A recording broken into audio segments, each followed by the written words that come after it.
wrong. If there's somebody. Hello and welcome to a behind-the-scenes breakdown by Collider. I'm Michael Zimmerman, and today I'm joined by two of the people behind the emotional and moving film Better Man. Visual effects supervisor Luke Miller, who is nominated for an Academy Award for Best Visual Effects, and actor Jonno Davies, who played the character of Robbie Williams. Thank you both for being here. Thanks for having us. I'm excited to dive right in here. We have 5 clips that you guys selected, and we're going to get a breakdown from you both on how they were made. Here's clip 1. With the floor show, kicking with your torso. Boys getting high and the girls even more so. Wave your hands if you're not with a man. Can I kick it? Yes, you can. So this clip was filmed on London's Regent Street and comprises of 5,334 frames, 226 different costumes. Luke, I'll start with you. Kind of what went into matching previs for this sequence? There's a huge amount of work went into this one, as you can imagine when you watch it. We'd previs the whole thing out. There were so many beats along the way that had to be timed to music. I got the gift, gonna stick it in the goal. It's time to camera, choreography, everything. And so being organized, we only had 4 nights on the street, and so we had to really hit our marks. So a lot of planning went into putting on that shoot.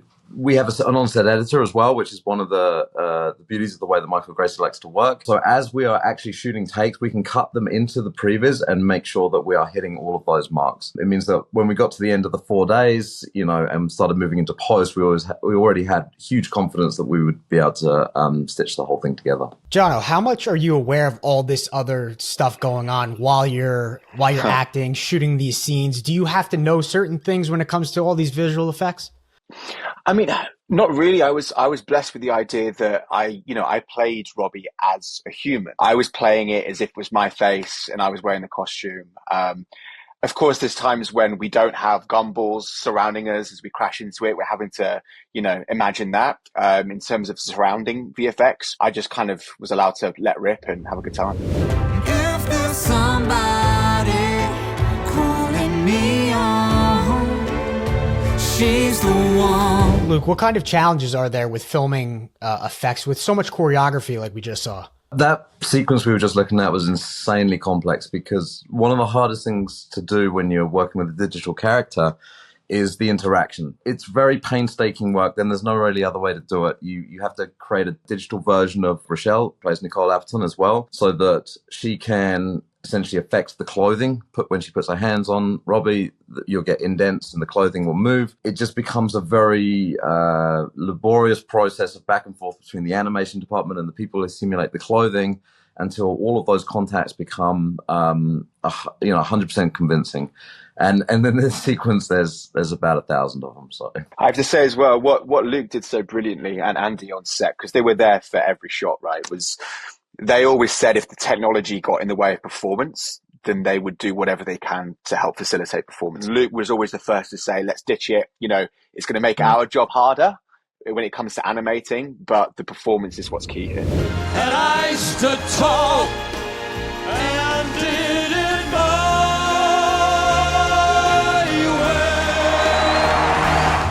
way. This scene was filmed over 2 nights, once each concert by VFX, and only had 2 chances to capture the data required. Luke, how much pressure was there knowing you only had 2 takes to nail this? Well, just to sort of clarify, the shoot was actually in 2 halves. So Jonno was there for being on the stage with Steve Pemberton, with all the orchestra, and with everyone sitting on the tables in front of him. So that was all shot in Melbourne. The bit you're referring to is we had 2 nights at the Royal Albert Hall during a Robbie Williams concert where we had 2 takes to be able to get all of those huge backgrounds. Michael Gracie didn't want to use digital crowds, and so the only option was to shoot during live concerts. The 2-take thing was definitely a struggle. The first night, the British public had been drinking since lunchtime, and they weren't very compliant, let's just say, with the directions that were being given. So it actually really all came down to that second night. Yeah, it was probably one of the most stressful shoots of my life. Jonno, when you were doing your part, was it difficult kind of performing not in front of a live crowd? Or were you just kind of just envisioning it? They brought in about 200, 300 extras for our version, kind of for the floor, which really helped because, a big part of this storyline is that validation that Rob feels, not only with himself, but other people seeing a truer version of himself. So that was really key to have those people there. And I always remember I had Kate Mulvaney, who plays my mum in the movie. I think the camera pans to her once in the whole sequence, yet she sat in that crowd every take for 3 days that we shot that sequence, just giving me that contact, giving me that eye contact that's supposed to be mother and son, which is a really important moment. And that's kind of a testament to who we had on this production, kind of both cast and crew. Like Luke said, this was the first thing that we shot. I think I got the part about a week before we started shooting. So I was like a deer in headlights. I just put the suit on. The day before, during tech, Robbie walked in, and that was the first time I met Robbie, and he sat in front row center as I kind of did this tech run. So it was a proper baptism of fire.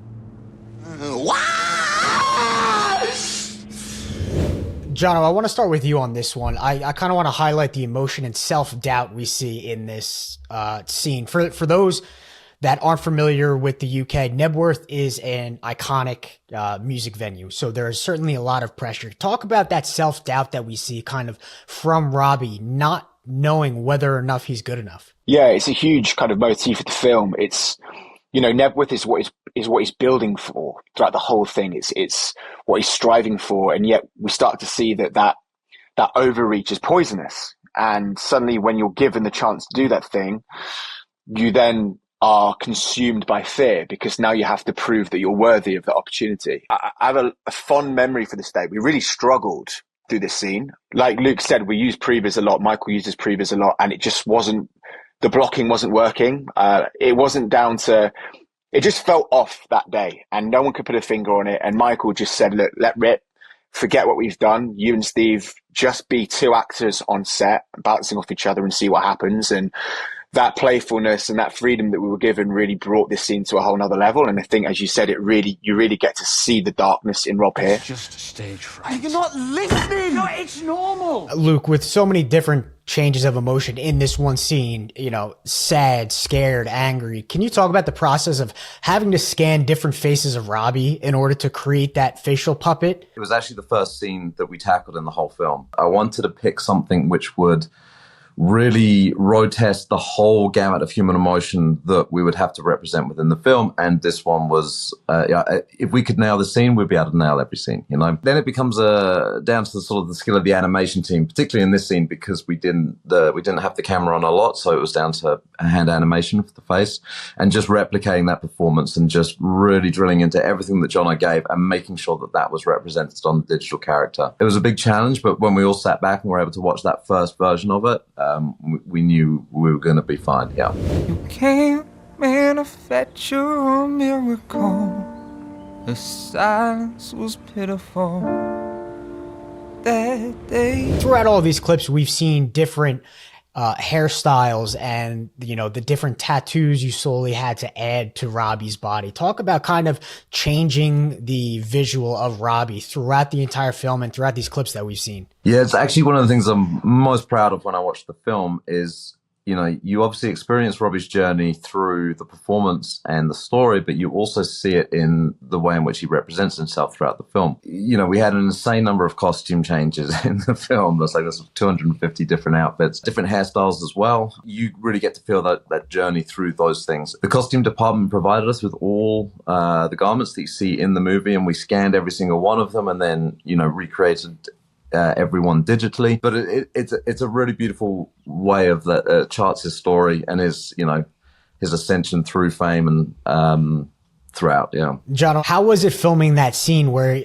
it's very emotional, but we see the evolution of kind of Robbie between a young, happy, outgoing person to kind of going inside of his own shell? Yeah, this one in particular felt very exposing for numerous reasons. You know, this one's very still compared to a lot of our other musical numbers, and there's no microphone, there's no dancing number to hide behind. This is where you really see a deep insight, and you've got such close-ups. Because of that stillness, the camera is allowed to really come into Robbie's eyes, and, you know, I think it's a brilliant showcase of what Weta have done to bring the nuance within the digital character. Because again, the VFX is so detailed, I had to sing live. Even though it's not my voice, it's either Robbie's or Adam Tucker, one of the other singers' voice.